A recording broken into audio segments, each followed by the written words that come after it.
these aren't the only 5 by any means, right? Happy 5 Fact Friday. 5 Fact Friday. I'm Charlie Lambden, and it is 5 Fact.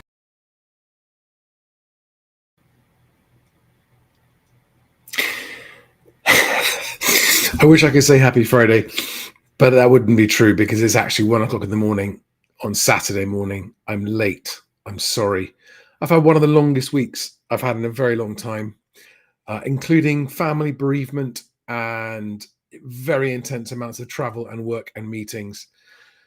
But this video marks the end of a very long week of mixed highs and lows. And it's 5 Fact Friday. I've got another 7 facts for you. In fact, 8, in fact, 9 facts for you this week. There's been so much to talk about. It's not looking good for housing market health at all. In this video, I'm going to show you why house values in some parts of the country are actually down over 50% from their peak in real terms already in 3 years. And I'm also going to show you how the ONS is apparently just flat out lying in its housing price headlines by a significant amount. The ONS reported this week that UK house prices are up 6.4% year on year. I will show you their announcement from this time last year and this time this year and show you that it's actually down 4% using their own numbers. And there's no basis for that 6%. Anyway, the 5 facts are: number 1, the Bank of England warns of no more rate cuts. And in fact, today I've seen news of mortgage rates increasing. Number 2, Rightmove indicates weakening asking prices as stock levels reach record highs. That's the supply going up. Number 3, a 27% rise in complaints against estate agents in 2024 was reported, and that's relevant to everyone who's buying or selling, and I'll explain why. Everyone who had their complaint uphill got over £500 compensation, by the way, and it's worth doing. So I'll come on to that. That's fact number 3. Fact number 4, inflation rose quite sharply, back up to 4.1% CPIH.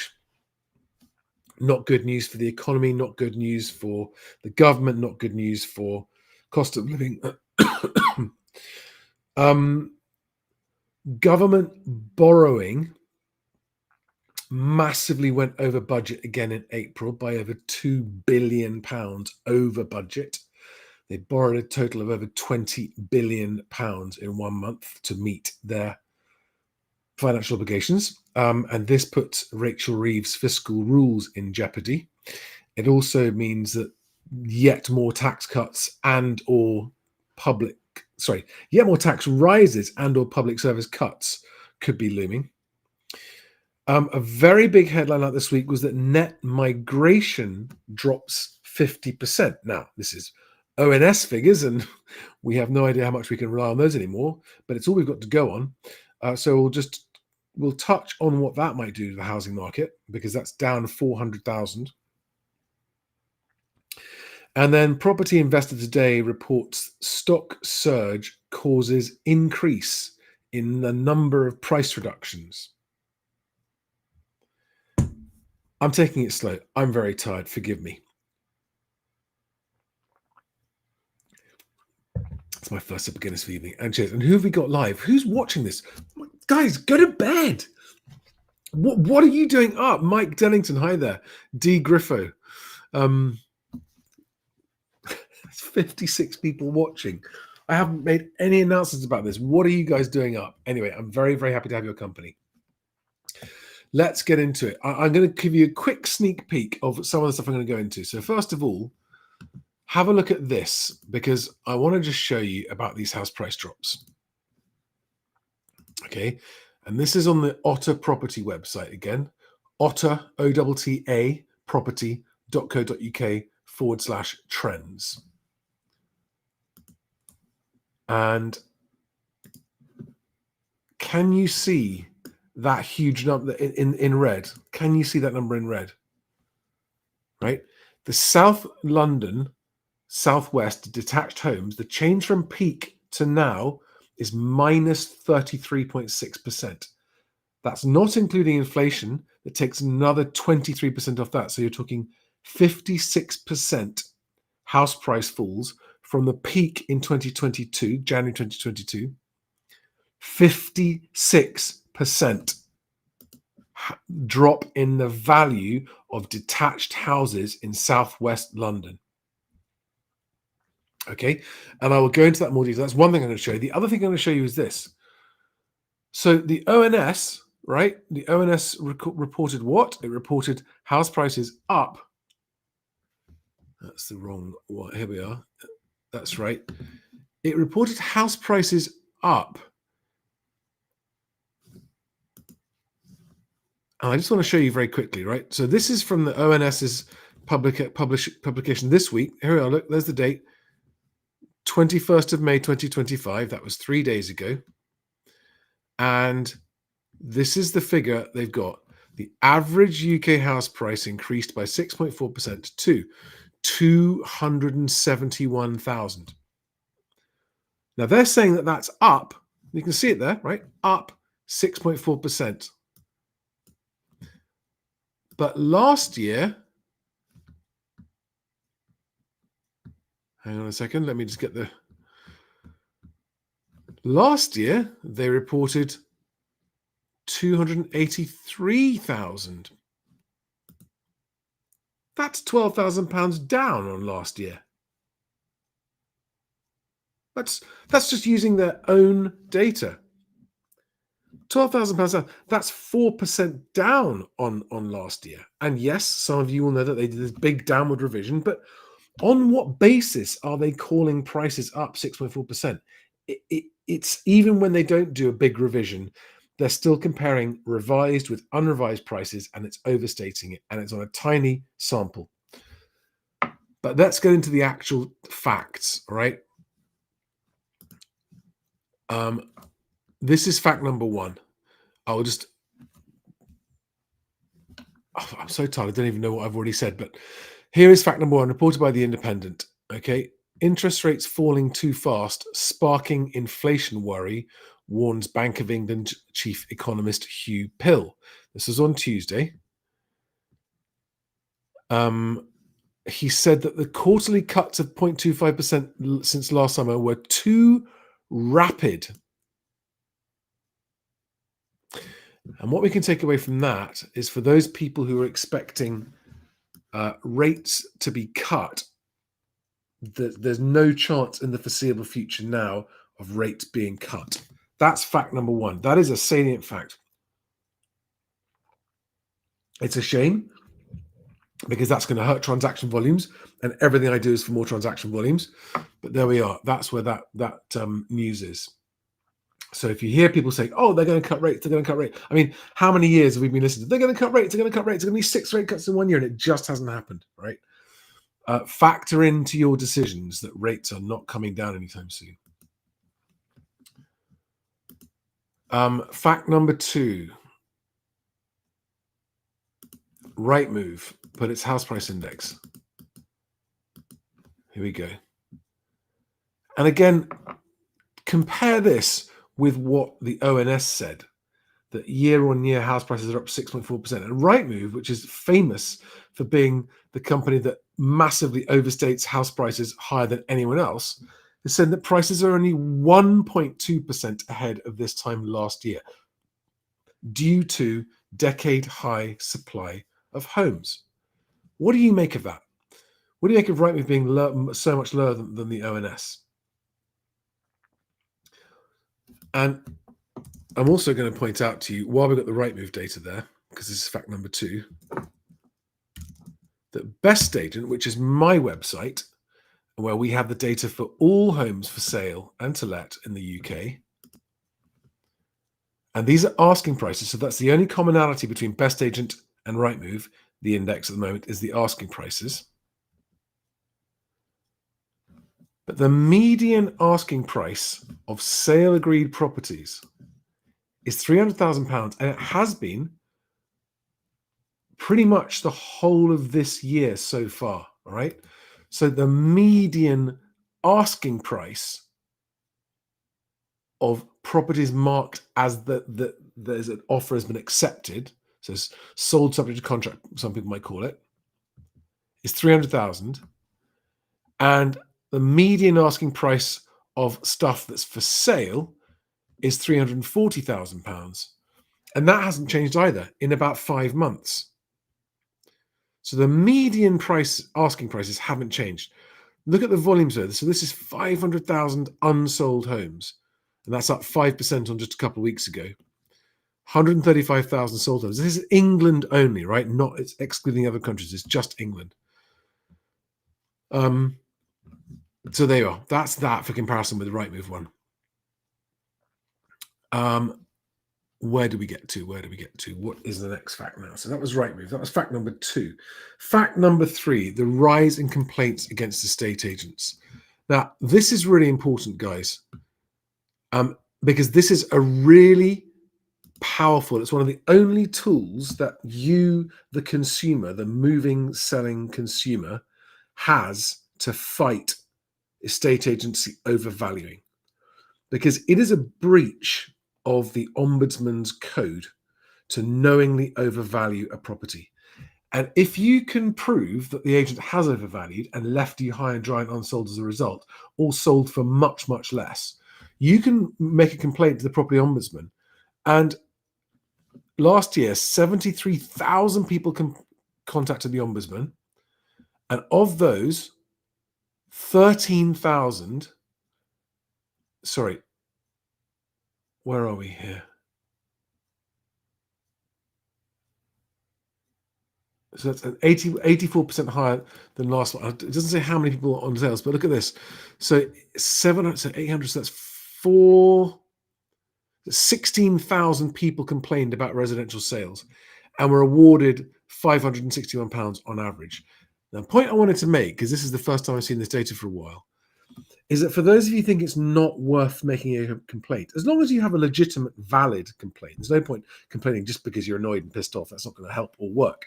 And you can't complain to the property ombudsman until you have first raised your complaint with the agent and waited for them to resolve it. And if they don't resolve it, then you go to the ombudsman and they will look into it if you've got evidence of it, and they will award money and they will punish agents. So the agents have to pay the fines, and if agents do it too much, they get struck off. And so if you want to push back on overvaluing, which if you're a seller, you want to do, because overvaluing means you won't sell your house, I encourage everybody to file their complaints against agents who deserve the complaints, not against all agents. This is not an estate agency bashing point. This is a bash bad, overvaluing, dishonest, lying estate agents point. Okay. And it will start to make a difference as we publicize the fact that thousands of them are having complaints upheld against them. And if you just merely mention that you do not want to have your house overvalued, you really seriously don't. Okay, because you need and you want to sell. And overvaluing doesn't get you the price you want. It doesn't matter what price you want. It doesn't matter what you think your house is worth. The market doesn't care about either of those things. The market will decide what it's going to pay for your house, and it won't care a tuppenny halfpenny what's it about your feelings on the matter. Okay. But if you're a seller and you feel like you've been let down by an estate agent, they have to be a member of the ombudsman scheme or the property redress scheme. It'll be on their website which one they're a member of. You can make a complaint and get it upheld if you've got genuine reasons for doing so. So I really strongly recommend that anyone with a valid complaint against an estate agent makes their complaint to the property ombudsman. Okay, because the more that agents know that that's happening, the better they will behave, and the more they will stop doing things that put you at a disadvantage. Right. Inflation. Now, this is an unusual inflation. And for those of you who haven't seen it, I recommend you go and watch Sasha Yanshin's video. I'll put the link in the live chat now.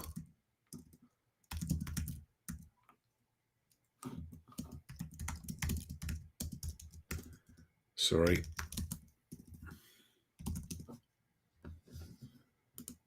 There it is.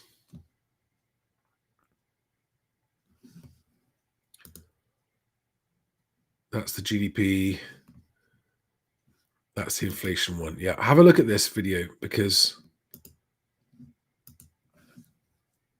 it really is, if you want to understand it. So I'll put it in the live chat now, right? And if you can't see the live chat, just go and search Sasha Takes on UK and you'll see his videos, right? And it explains exactly what the input factors are to this inflation and explains why they're unusual. And it's to do with energy costs, but he really breaks it down in a lot of interest. But so this is what we've got. So last month, the March readout was CPIH was 3.4%. And CPIH, which is what affects all of us as individuals, has gone from 3.4% up to 4.1%. So that's jumped 0.7% in a month. And the only good news is that the owner-occupier housing inflation, so actual housing cost inflation, has fallen from 7.2 to 6.9.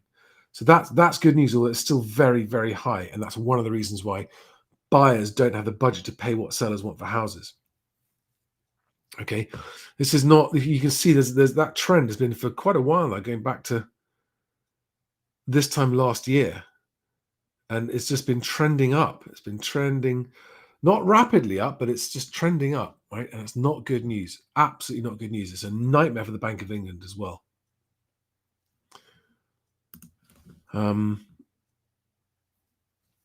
Yeah, hi there, Exotic Doll. It is a late night show, as you quite rightly point out.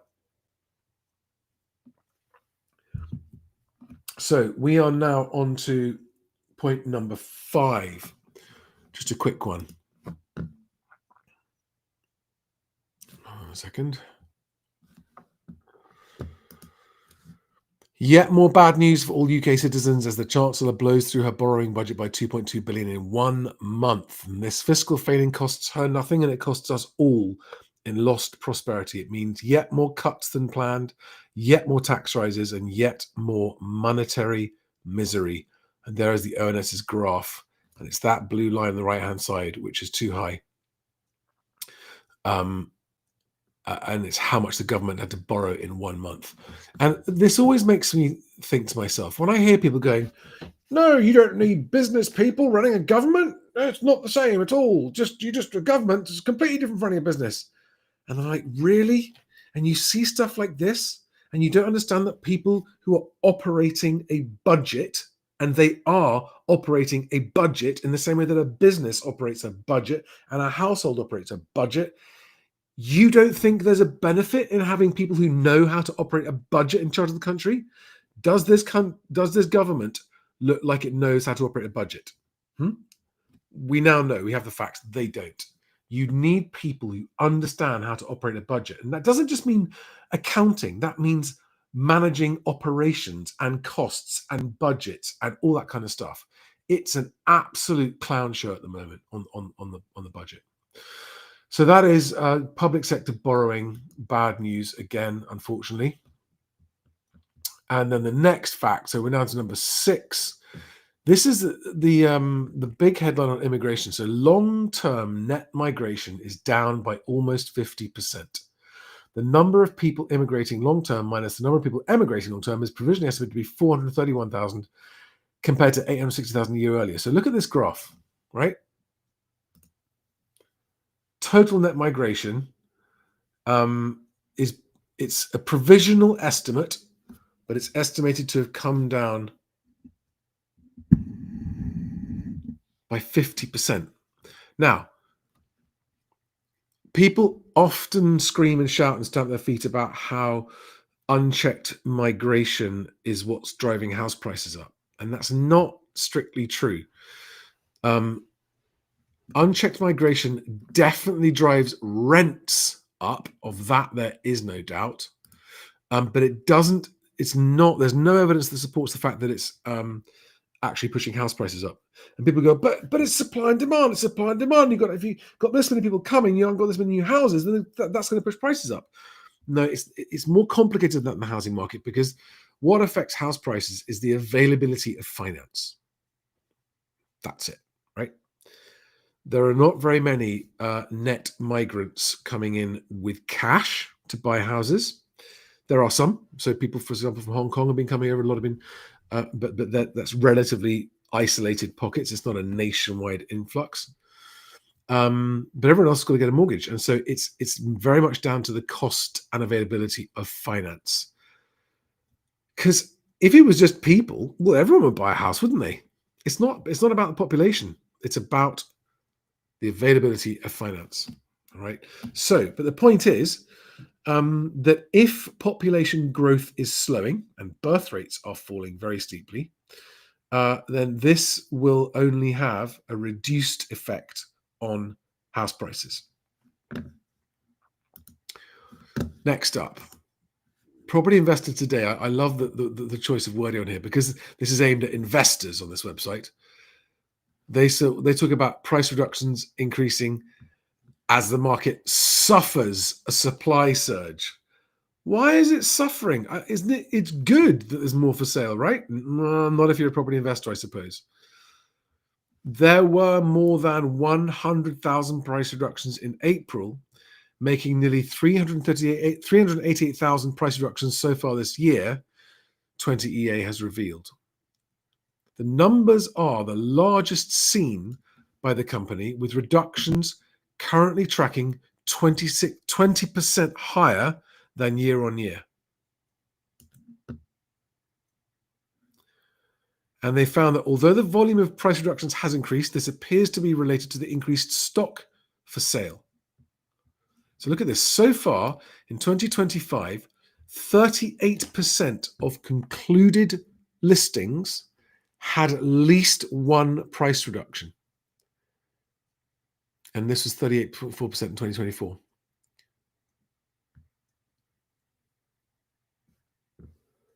Compared with last year, the price reduction rate has reduced in all price bands except for over $1 million. It's still, every time I see this, it reminds me of all those people going, "Oh, it won't affect the rich. The rich will just keep buying property." And there's this wonderful idea amongst the people who consider themselves not part of the rich, that the rich just have unlimited money. It's not the case. In April, the number of reductions hit 104,000, which is higher than all prior Aprils going back to 2019.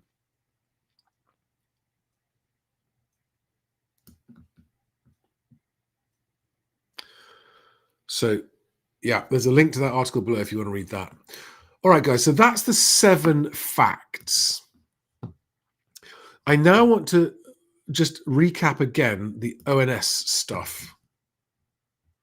Okay? And just remind you that you cannot look at or believe the ONS headlines on house prices because they are a lie. Let me just remind you. 3 days ago, the ONS said that the average UK house prices increased by 6% to 271,000 in the year to March 2025. So I looked up their announcement from a year ago, and it says that a year ago, why can't I find it? There it is. Average UK house prices were 283,000. Well, that's £12,000 more than they just announced. So they should be providing their explanation for this measurement, and they don't. And yes, there is, they did this big nationwide downward revision on prices in a big step without any reasonable, proper explanation. But even before they did that, we were seeing that every time they announced year on year, and I will keep repeating this for everyone because everyone needs to know this so that you can just discount it. When you hear an agent telling you to make your offer higher because didn't you know the owner says house prices have gone up 6%? You can go, no, that's not true because the ONS compares unrevised figures from the most recent month with revised down figures from last year. So that creates an artificial increase in the price that isn't true. And if you look at Halifax and Nationwide and Rightmove and Zoopla, they're all saying 1 to 2%. So if all of those guys are saying 1 to 2% increases, but the ONS is saying 6%, it's like they don't care anymore. Now, what I want to spend a bit more time on is this.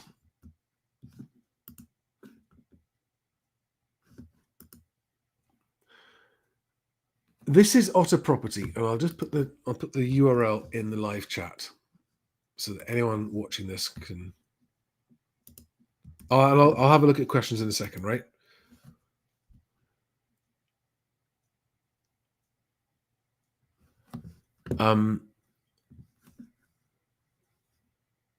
This is really worth taking a minute to look at. I'm going to just show you something, right? At the moment, this is showing detached house prices in Oxford, where they're saying that the detached house prices in Oxford, the change is only minus 2.2%. Let me get it bigger on the screen. Okay, this is worth getting bigger on the screen for this.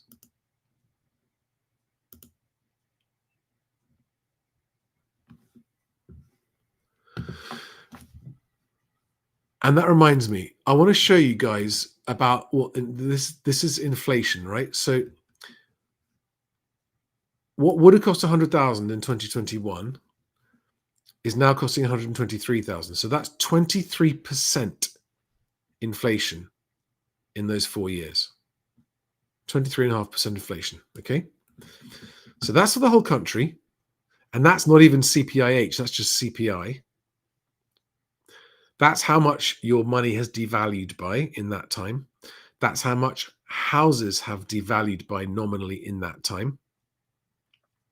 So when we look at these house price, the price changes on Otter Property, to work out the real price change, we have to add in that 23%, that downwards 23% value caused by inflation.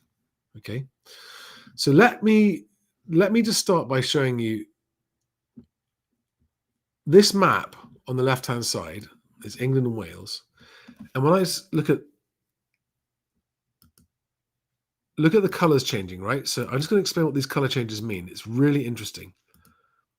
So this is when I select all property types. Blue means a nominal increase in the last 12 months, and red or pink color means a nominal decrease in the last 12 months. Nominal means it's excluding the inflation that's happened. Now that's for all properties. So it's showing that in most areas, there's been a slight nominal increase. Some areas more than others. So like in Darlington, there's been a 12% increase in house prices in Darlington in the last 12 months. Because 12 months ago, prices were £132,000, right? And now they're at £148,000 in March. So that they're actually at their peak now. Okay, so that's why that one is dark. That's why Darlington is dark blue on the map. But if you start to change different property types, the flats in Darlington are down 11% from their peak, but they're still up 5% on a year ago. Terraced houses, they're almost at their peak. They're just down from their peak in February, but they're 13% up on last year. Semis done something different again. They're at their highest price right now. So semi-detached in Darlington are very high, and detached are down 4.5% from the top. So in every single postcode area, the 4 different property types are all doing completely different things. Now, ignore the right-hand side of the page. Just look at the left, right?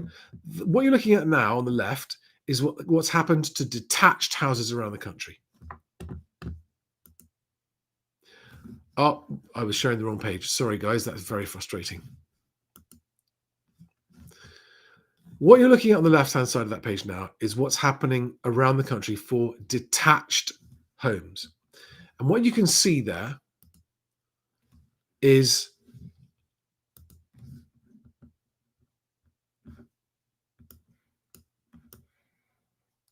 the light is kind of a slightly more red than blue. Okay. And this is for detached homes. So that's the detached home outlook. Now, when I change it to a different property type, semi-detached, it changes to more blue. Terraced is even bluer. Flats, it all goes red. So what you're looking at there is the flat market nationally. Now it's the terraced market nationally. Now it's the semi-detached market nationally. And now it's the detached market nationally. 4 completely different housing markets nationally, which is why you really should completely ignore national average house price figures. They are for nothing more than PR purposes. And these show you that all these different property types do completely different things. And then now let's look at some of the places where I want to show you just how severe house prices have come down. Okay. So we're now looking in London. Flats. Okay. Flats in West London are down 20% since 2020. And that's excluding inflation. So that's 20% plus 23%. So that's 43% drop in value when adjusted for inflation. So in real values, flats in West London are down 40% in real terms, 43% in real terms. Okay. Terraced houses, they're down 22% from their peak, down 16% in 1 year in West London.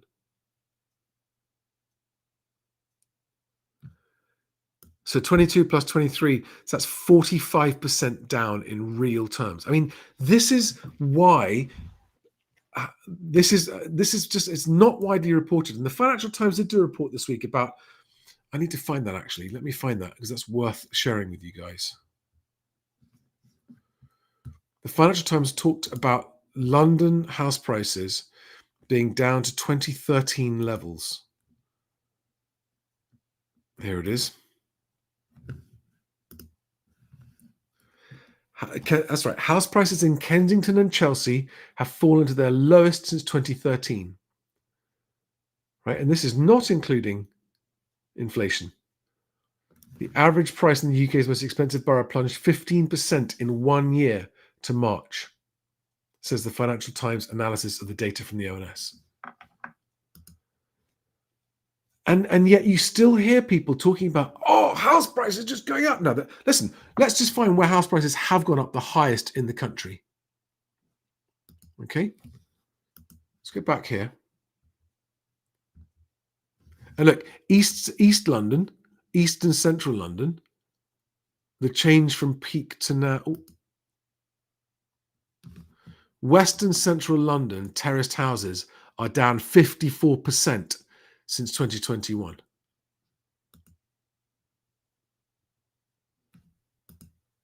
No detached houses, so terraced and then flats. Flats down 33%. I mean, these are eye-watering numbers. Go and have a look at this, guys. Go and have a look.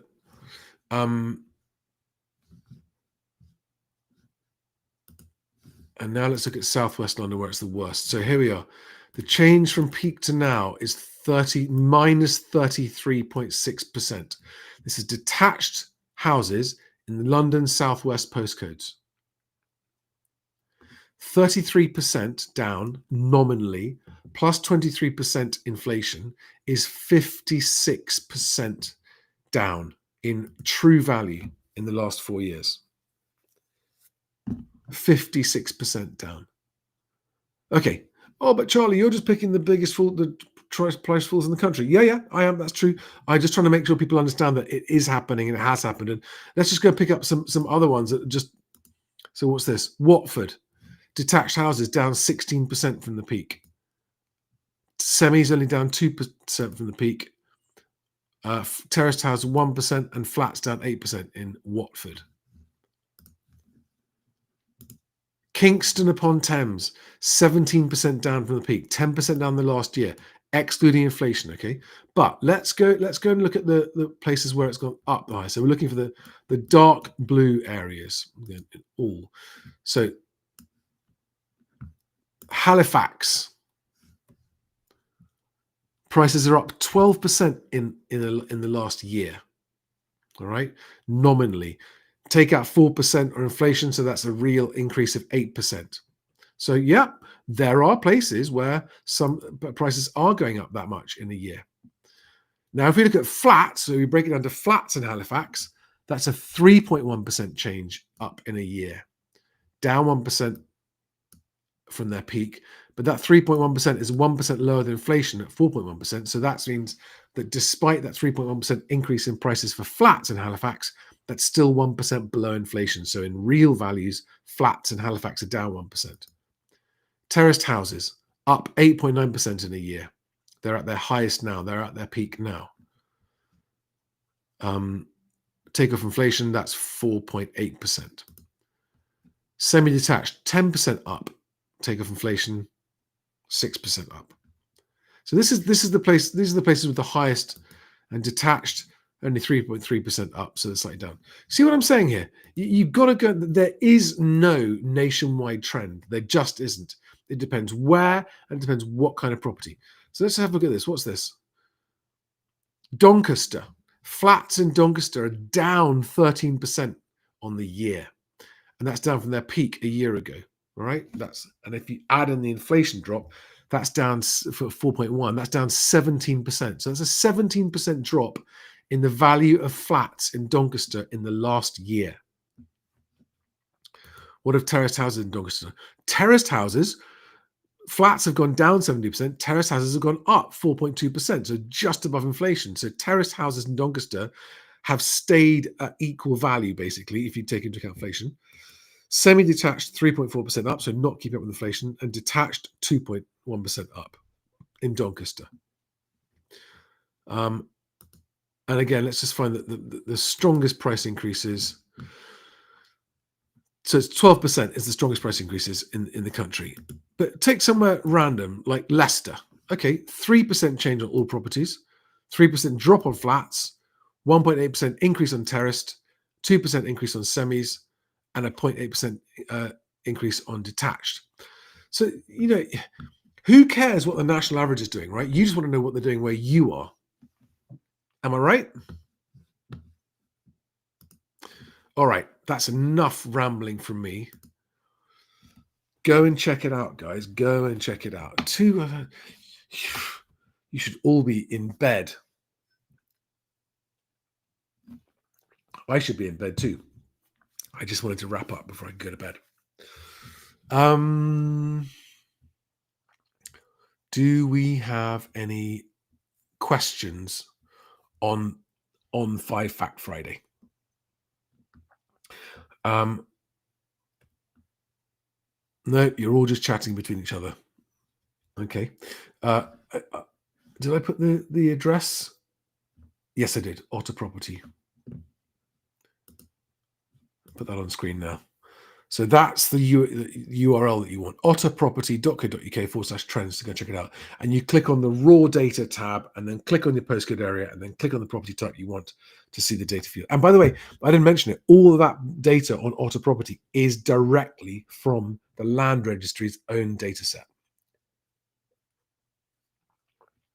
All right, guys, one more piece of news from this week, because it's 5 Fact Friday. And one of the reasons it's been such a long week is that I had a meeting on Wednesday, and it was the first meeting where I convened some of the people who are going to be on the board of Best Agent. And I can't mention any names at this point, but they are some very well-known, high-profile people in the industry and also from outside the industry. And it was incredibly encouraging and exciting, because this is the goal, right? Fix housing, fix everything. That is the goal. That is the mantra. How do we do it? By improving transaction times and transaction volumes, adding liquidity to the market, making it easier to move home. Whatever house prices are doing, it should be easier to move home, making transaction times much shorter. And that meeting made me feel like we're a big step closer to being able to fully launch Best Agent and start to move the needle very quickly on these things. And I'm putting the board together at the same time as I'm just preparing to do a finance funding round for Best Agent. I already have a really healthy and impressive list of experienced startup investors who are waiting for our information. And I'm just finalizing the director list before I go to them with that. And if my reading of the situation is right, if my reading of the sentiment is right, then we could well be oversubscribed for the funding round, which should be very, very cool. Unsurprising, actually, when you look at the numbers in it. And a couple of you have actually approached me with private messages on LinkedIn and on X. People who I don't know saying that you're interested, and it's not for the general public. It is only at this stage for experienced startup investors, angel investors, no venture capitalists. Sorry, fellas, no venture capitalists.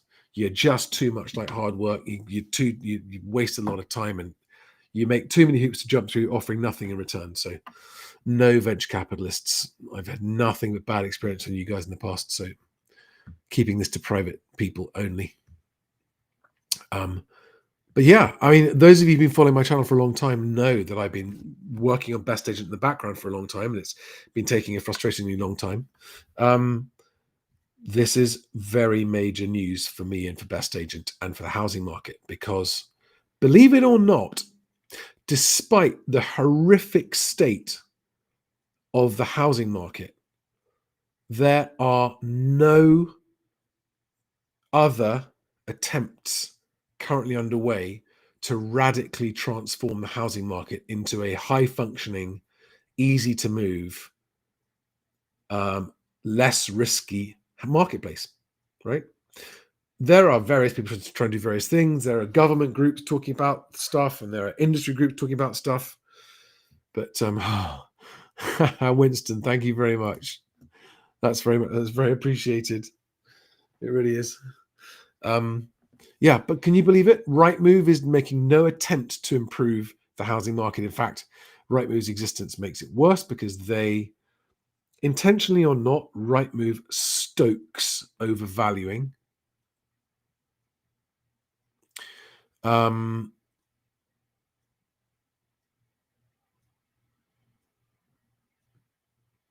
just reading some of these comments. There's an outside chance that we may potentially further down the line do a public crowdfunding raise that would be a probably allow people with £100 if they wanted to join in. But that's just a possibility further down the line if we need to. But for now, it's just getting a decent chunk of money together from investors, experienced investors. But I cannot wait to reveal the names on the board. There's a couple of shocks. A couple of the industry is going to be like, who? What? I'm really looking forward to it. We are going to stir things up, shake things up properly. And as someone said in response to my post on X about this the other day, because I said, what's the post I made? I'm going to find it. It's worth finding.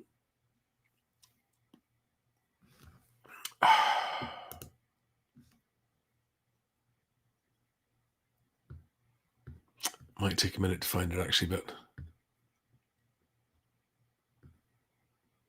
maybe not. Here it is. Here it is. I will share it with you.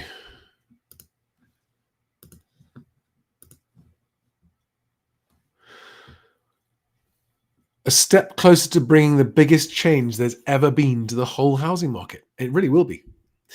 I'm assembling a team of powerful people to bring the fight for fairness and transparency without it being hijacked by corporations or government. That's what we're doing.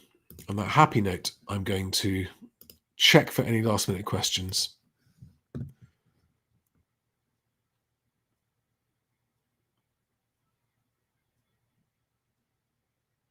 Yeah, I do want to get a Fix Housing, Fix Everything t-shirt done.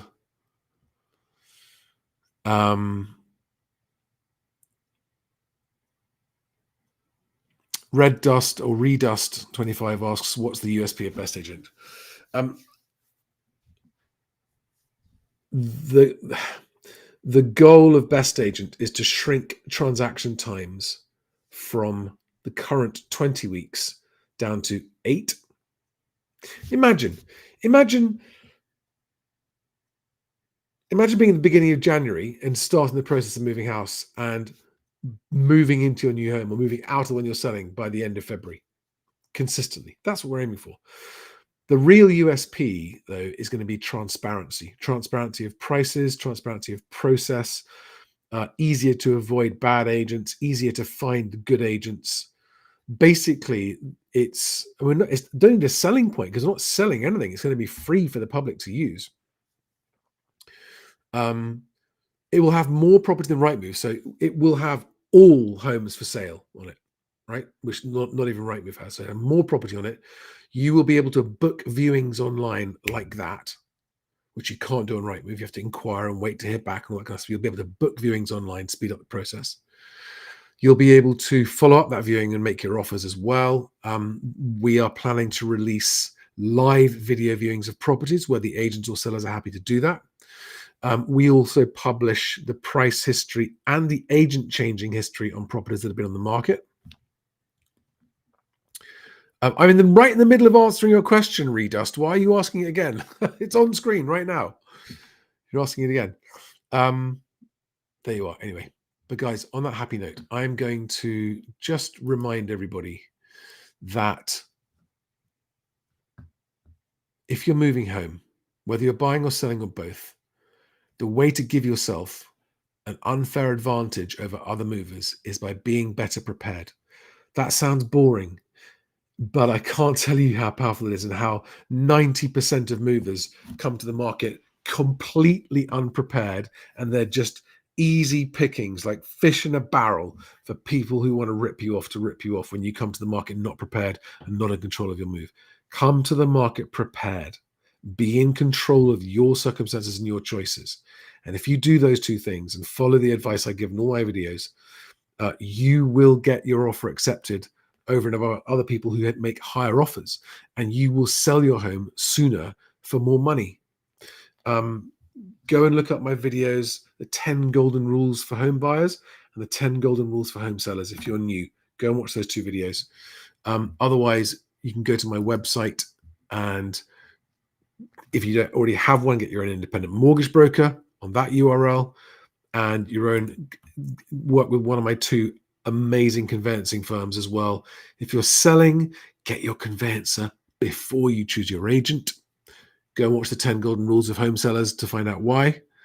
It costs you nothing extra. You sell much faster. It is the single biggest no-brainer of a step that all sellers can and should do if you are serious about selling.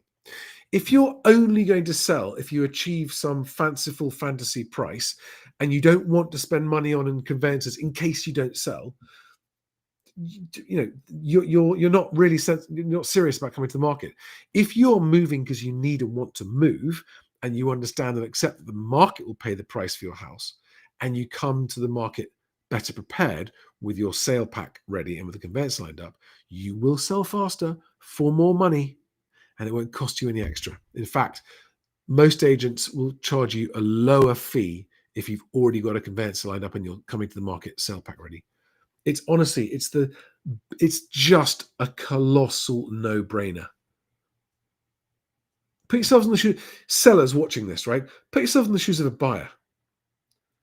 And you're looking around houses. Which houses do you want to buy?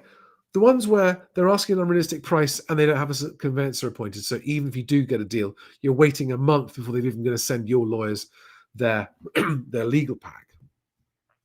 Or do you want to buy a house from a seller who's already got the legals ready, serious about selling? Why wouldn't you do it?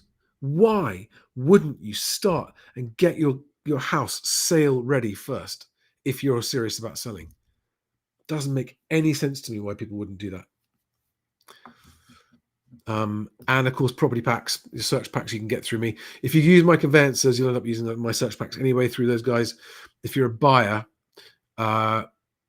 you should be ordering your search pack on your purchase immediately that the seller accepts your offer if they are already got the legals ready, or as soon as they've issued their legal paperwork.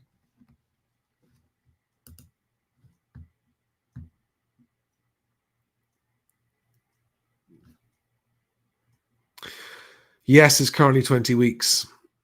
Redust 25, you're obviously new here. Welcome to the channel. On that happy note, I'm going to wish you all a good night, a great long bank holiday weekend.